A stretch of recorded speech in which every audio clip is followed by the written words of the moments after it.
Bonjour.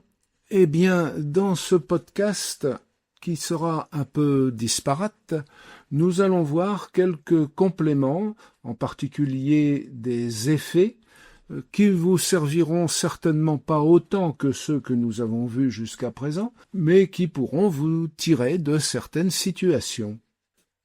Ces effets qui vont nous intéresser n'existent pas forcément d'office, par défaut, dans votre version d'Audacity.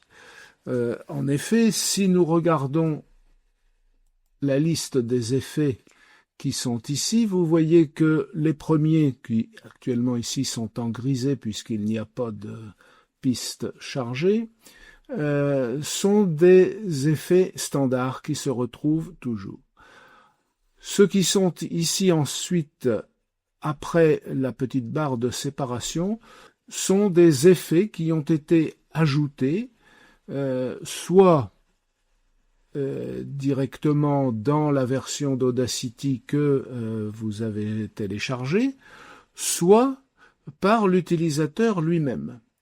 Alors me direz-vous, d'où viennent-ils ces effets complémentaires qui sont sûrement très intéressants? Eh bien, pour la majorité, ils viennent d'un forum des utilisateurs Audacity, sur lequel des utilisateurs avertis ou des développeurs viennent proposer ce qu'on appelle des plugins, c'est-à-dire en fait des petits modules qui vont venir se brancher sur Audacity et que vous pourrez utiliser dans Audacity. Ils viendront à ce moment-là se mettre dans la liste que nous venons de voir dans la partie inférieure.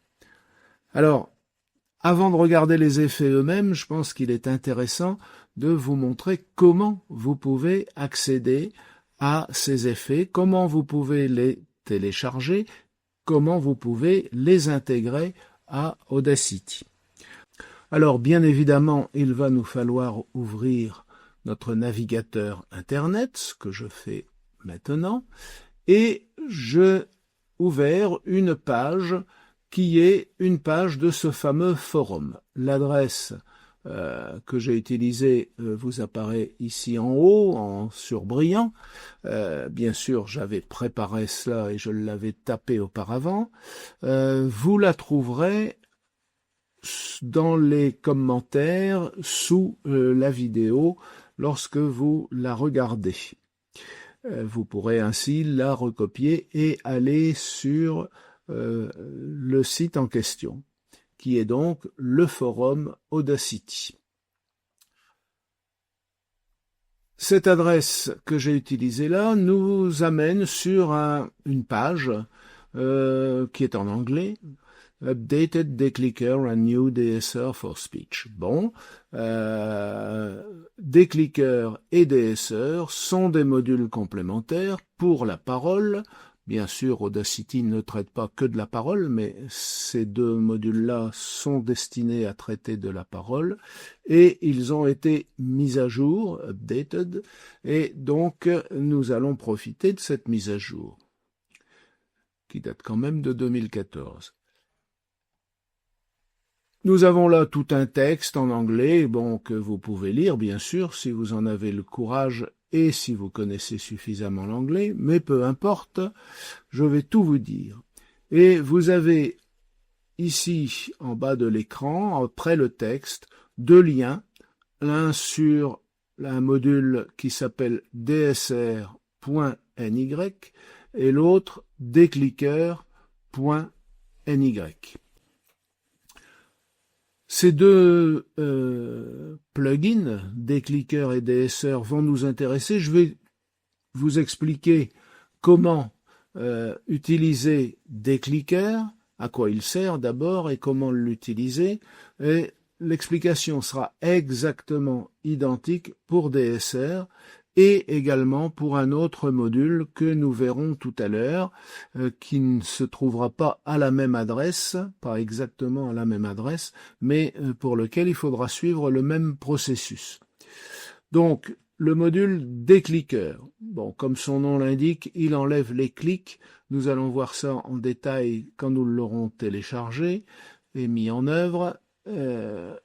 Donc, comment allons-nous mettre ce plugin en œuvre, la première chose à faire va être de cliquer sur ce lien ici, qui est un lien de téléchargement, c'est indiqué par la petite flèche vers le bas qui est à côté, et presque aussitôt, nous voyons arriver dans nos téléchargements un fichier qui s'appelle décliqueur.ny. Qu'allons-nous donc faire maintenant avec ce fichier pour l'intégrer à Audacity? Alors là, c'est un peu technique, je vous le concède. J'ai cherché la façon la plus simple de vous y conduire en imaginant que vous n'êtes pas familier de toutes ces manipulations. Bien entendu, si vous êtes plus expérimenté, vous irez plus vite et vous trouverez des méthodes plus directes que celles que je vais décrire maintenant. Je reviens sur mon bureau, sur lequel j'ai un raccourci qui me mène vers Audacity. Je fais un clic droit sur ce raccourci et je sélectionne Propriétés. Je clique maintenant sur Emplacement du fichier. Ceci m'ouvre dans l'explorateur Windows le dossier dans lequel se trouve tout ce qu'il faut pour exécuter Audacity, essentiellement d'abord le programme lui-même, mais aussi un certain nombre de fichiers, de sous-programmes qui sont présents dans ce dossier. En particulier, vous avez un sous-dossier qui s'appelle Plugin. Un double clic sur le sous-dossier et vous avez là toute la liste des compléments qui ont déjà été installés dans votre version d'Audacity, soit directement, soit qu'on les ait ajoutés par la suite, et dans lequel, bien entendu, vous ne trouvez pas décliqueur, puisque vous ne l'avez pas encore. Nous allons donc l'y mettre. Pour ça, c'est très simple. Il est dans le dossier des téléchargements, donc je le recherche dans la partie gauche ici, Downloads ou téléchargements, c'est pareil, et je trouve le décliqueur que je viens de télécharger. Je le copie, soit par CTRL-C, soit par exemple avec un clic droit et copier, et je reviens dans mon dossier plugin de Audacity, où je vais maintenant coller ce que je viens de copier. Vous aurez sans doute cette petite fenêtre qui vous dit que vous devez être administrateur pour copier des éléments. Bon, si vous êtes l'utilisateur unique de votre PC, vous êtes administrateur par définition. Sinon, il vous faut trouver qui est l'administrateur de votre PC pour pouvoir coller le module. En général, vous l'êtes. Donc, continuez. Voilà, le collage se fait et vous trouvez maintenant dans la liste le décliqueur.ny. Il nous reste maintenant à retourner dans Audacity pour valider ce module. Alors, nous allons y retourner tout de suite. Voilà, nous allons aller voir dans les effets ce que nous avons. Nous n'avons toujours pas de décliqueur. C'était prévu. Nous allons prendre l'option ici tout en haut de Plugin Manager, gestionnaire de plugins, quelquefois en français, dans certaines versions. On peut généralement retrouver également dans le menu outils la même option de Plugin Manager. L'une ou l'autre conviennent. Ceci vous ouvre cette fenêtre dans laquelle nous allons chercher notre fameux décliqueur. Ils sont ici classés dans l'ordre alphabétique des noms et nous trouvons décliqueur ici. Pour être tout à fait honnête, on le trouve 2 fois parce que, à force de faire des essais, je l'ai téléchargé 2 fois pour des versions différentes d'Audacity. Vous ne l'aurez qu'une seule fois. Il sera en principe désactivé, encore que quelquefois il est activé par défaut. Vous avez ici le dossier dans lequel vous l'avez rangé. Il vous suffit de sélectionner la ligne, de l'activer en cliquant sur le bouton « Activer » et de valider. À partir de ce moment-là, en allant dans Effets, vous trouvez ici le décliqueur. Il est grisé parce que il n'y a pas de piste ouverte dans Audacity et qu'on n'a donc aucune piste où appliquer le décliqueur. Mais dès que nous aurons une piste, il va être accessible. Alors justement, je vous propose de faire un petit essai. Voilà, pour ce faire, je préparais 3 petites pistes absolument identiques, très courtes, de même pas 30 secondes. Je ne voudrais pas que cela prenne trop de temps. Je les ai préparées simplement en ouvrant la première, puis en la copiant et en la collant en dessous pour créer de nouvelles pistes avec exactement le même contenu. Si je mets cette première piste, la piste originale, en solo et que nous l'écoutons, voici ce que nous entendons. Ça et là, des piliers bruns translucides. Un peu partout, des petits puits profonds sourds. Attention où vous marchez, il y a du liquide au fond qui déborde parfois. Où sommes-nous? Simplement sur votre peau, entre poils et débouchés des glandes sécrétrices. Les puits sont l'ouverture de ces glandes qui fabriquent la sueur et le sébum, ce revêtement protecteur gras de notre peau. Voilà, vous pensez ce que vous voulez du texte et ça n'a pas beaucoup d'importance pour l'instant, mais ce qui nous intéresse, c'est, peut-être l'avez-vous noté, que l'on entend quelques clics dans sa diction qui viennent sans doute de sa façon de prononcer les mots, peut-être des bruits de bouche, difficile à dire. En tout cas, il y a des clics et on les voit assez clairement sur le diagramme. Si je sélectionne cette piste et que je vais dans les effets, je vais choisir mon décliqueur. Donc décliqueur, je vous le rappelle, c'est censé supprimer tous ces petits clics, ou en tout cas les atténuer, tous ces petits clics qui sont un peu gênants. Donc je clique sur décliqueur, justement.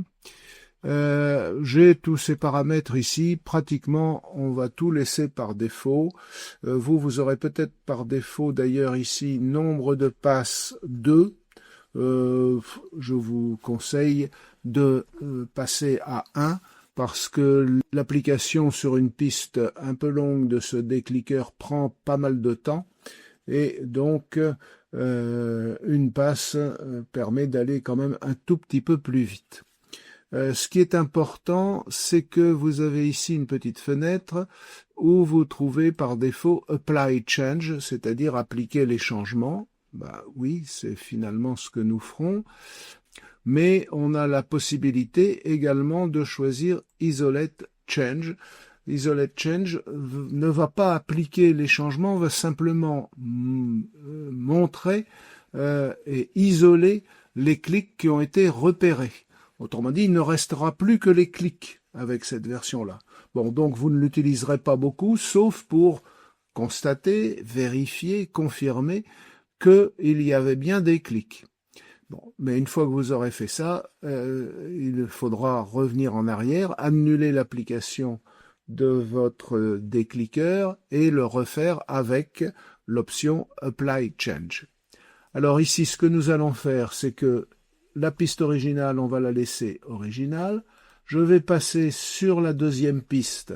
Je vais prendre le décliqueur et je vais dire Isolate Change pour que nous puissions bien voir les clics qui vont être détectés. Alors allons-y, appliquer. Voilà, ça a été rapide et ce qui nous reste, ce sont les clics. Je vais essayer de vous les faire écouter.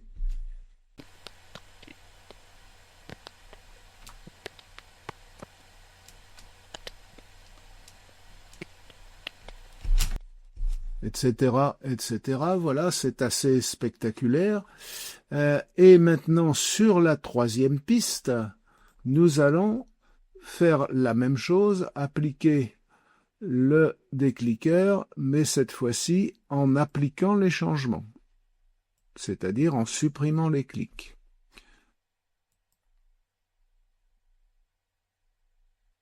Voilà, bon, on n'a pas vu grand-chose sur le diagramme, mais si nous écoutons... Ça et là, des piliers bruns translucides. Un peu partout, des petits puits profonds.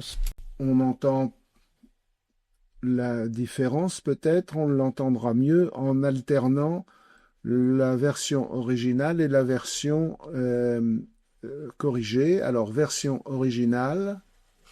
Ça et là, des piliers bruns translucides. Un peu partout, des petits puits version profonds corrigée. s'ouvrent. Attention où vous marchez. Il y a du liquide au fond, qui déborde parfois. Je reviens à simplement l'original. Sur votre peau, entre poils et débouchés des glandes sécrétrices. Les puits sont l'ouverture de ces glandes qui fabriquent la... Voilà, bon, c'est plus ou moins spectaculaire, mais il y a quand même une petite amélioration du son et de tous ces petits bruits regrettables qui viennent marquer la voix. Voilà pour le module de décliquage, le décliqueur. Je vous ai dit qu'il y avait un module de DSR. Alors lui, il enlève, ou il tente d'enlever, pour être précis, les sifflantes, les S, qui sont parfois assez marquées, à cause d'une respiration sifflante, à cause peut-être, encore une fois, d'une certaine façon de prononcer les syllabes sifflantes, et que l'on peut vouloir atténuer. C'est encore moins spectaculaire que le décliqueur, mais dans certains cas où ces sons sifflants sont très marqués, cela conduit à une amélioration notable. Le mode d'emploi, je ne vous le refais pas, c'est exactement la même chose, autant pour le télécharger, l'installer, le valider, l'activer, que pour l'utiliser derrière. On sélectionne la piste ou la partie de piste à laquelle on veut appliquer l'effet, on l'applique, on laisse les paramètres par défaut, on choisit bien Apply Change, et on obtient une piste un peu nettoyée après un certain temps. Ces deux modules, ces deux plugins sont assez lents à l'exécution. Nous allons voir maintenant un troisième plugin qui pourra vous servir. Je vous ai dit dans un épisode précédent que vous pouviez parfois obtenir un son marqué par un effet d'écho, un effet de résonance que l'on pourrait assimiler à un son enregistré dans une cathédrale ou dans un hall de gare, en tout cas dans une grande pièce. Il est assez difficile de corriger ce genre d'incident. Néanmoins, il existe un plugin qui tente de le faire avec un succès plus ou moins net, et je vais donc vous montrer comment l'obtenir. Nous allons une nouvelle fois retourner dans le forum Audacity, à l'adresse qui est ici et que je vais également vous indiquer sous la vidéo, et nous y trouvons le plugin Deriverb qui, comme son nom l'indique, est destiné à diminuer ou supprimer la réverbération du son. Comme précédemment, nous avons tout un petit texte en anglais que vous pourrez lire avec profit si vous voulez. En tout cas, nous avons ici le lien qui nous permet de télécharger le module Deriverb.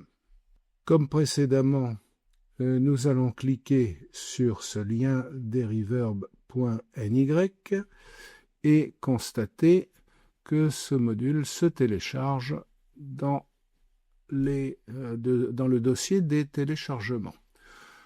Nous allons nous rendre dans le dossier des téléchargements où nous trouvons effectivement notre module deriverb.ny.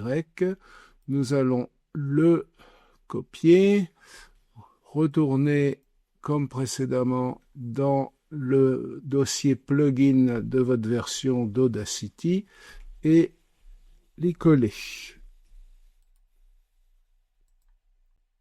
Comme précédemment, encore une fois, nous avons le petit avertissement sur la nécessité d'être administrateur, et voilà, le collage est fait, et nous avons notre module des reverb qui est arrivé ici. Parfait. Il nous reste à retourner dans Audacity et constater que nous n'avons pas des reverb dans la liste qui apparaît ici à l'écran. Il devrait se trouver là. Donc nous allons dans le plugin manager, nous cherchons le reverb, le voici. Nous allons l'activer, valider. Et maintenant, nous retournons dans Effets et effectivement, reverb est ici et disponible pour application à une piste. Alors justement, une piste d'exemple, j'en ai préparé une que je vais vous montrer tout de suite.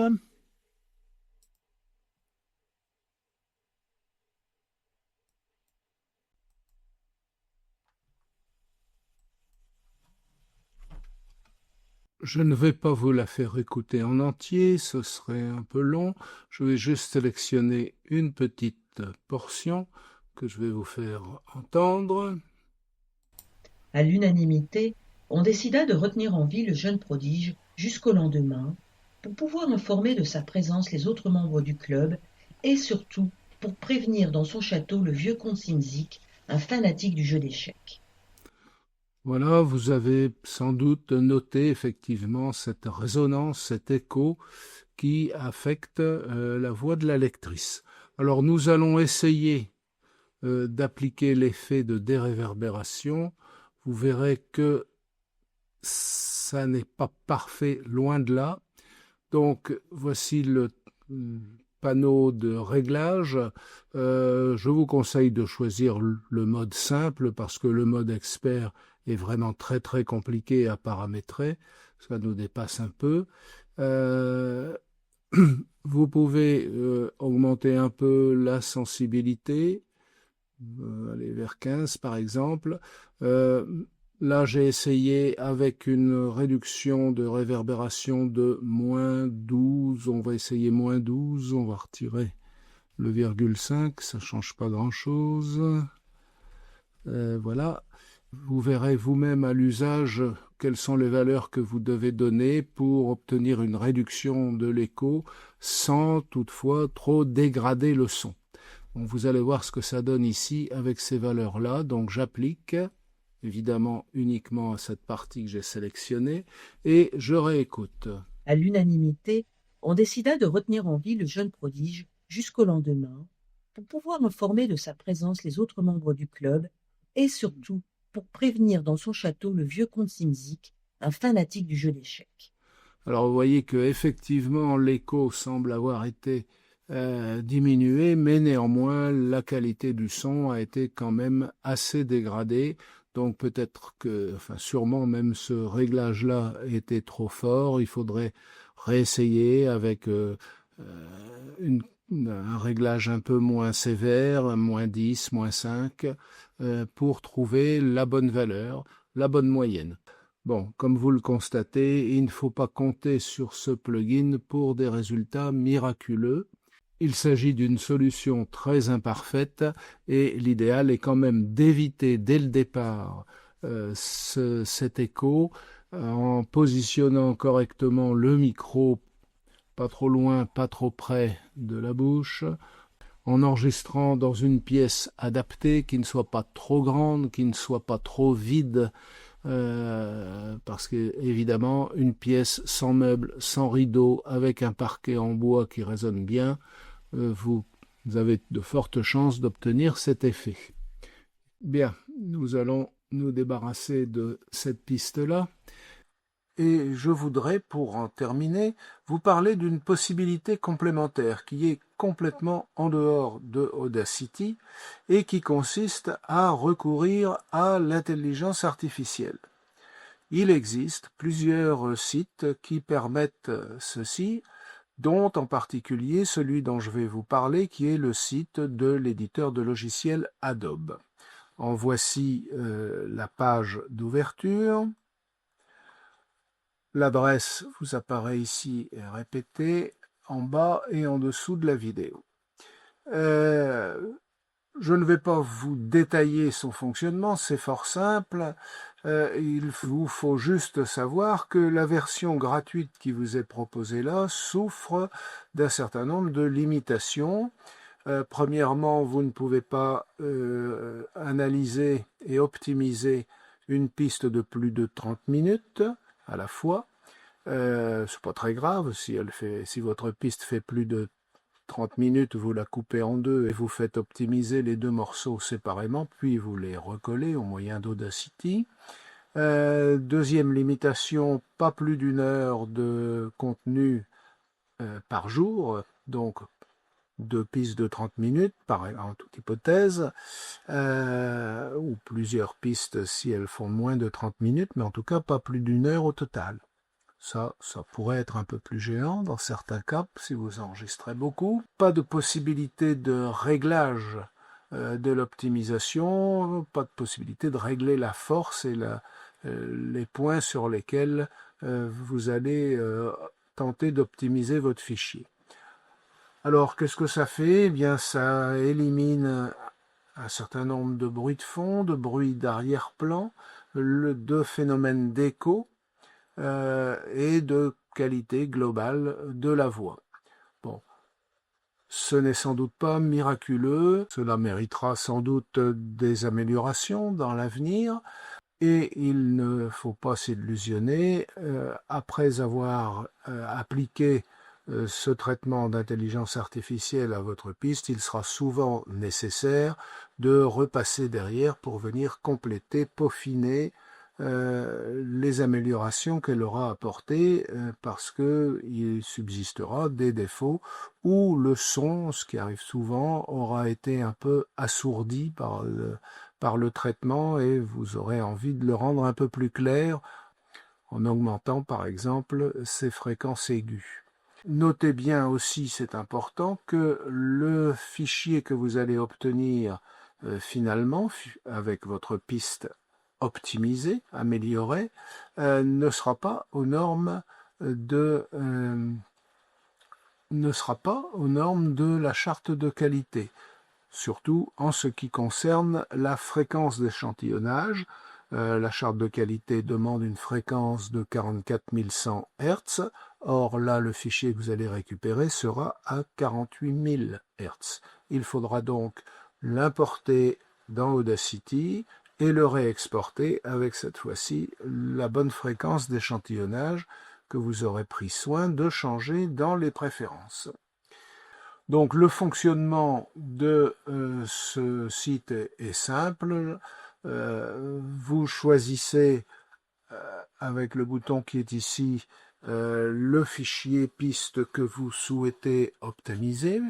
Vous le sélectionnez, vous validez, le traitement commence immédiatement, ça dure bien évidemment un certain temps, plus ou moins long suivant la taille de votre piste, et à la fin, vous pouvez soit écouter en ligne les deux versions, la version originale, la version optimisée, et surtout, vous avez un bouton dans le bas de l'écran qui vous permet de télécharger le fichier résultat.